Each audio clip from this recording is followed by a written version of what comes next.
Okay mga paps, sa mga nagtatanong dito sa post ko kung paano ko nakita tong views ko, tong rating, at saka tong orders ko. Papakita ko sa inyo yung video kung paano.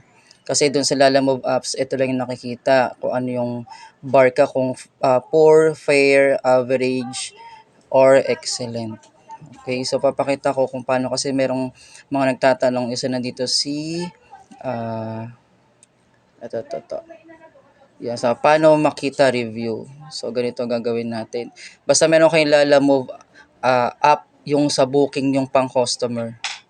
Exit ko muna. So, kung meron kayong Lalamove app, ito. So, click nyo lang yan. Yan.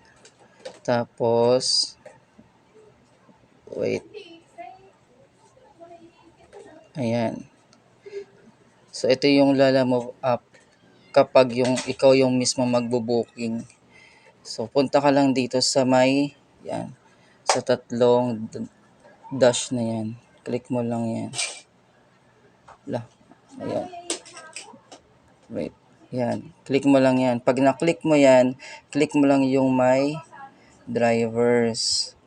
Yan dito, yung mga kasi yung mga binoking ko nun. So, fini-favorite ko yung rider para kung sakali makita nila. Alam na nila kung saan yung lugar ko dito sa pin location.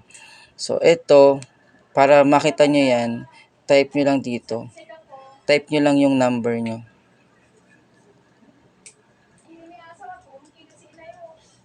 Yan. Kapag na-type nyo na yan, click nyo lang yung add. Yan na. So, syempre, eto na ako. Yan. Christian Sangil. Yan. Click nyo lang to. Tapos, yun na. Makikita nyo na. Kung ano yung ratings nyo. Kung ano yung status nyo. Tsaka yung kung ilan nakailang orders na kayo dun sa apps ninyo. So, meron na akong mga na-finish orders na 1,493 simula nung nagsimula ako. Ganun lang naman yun.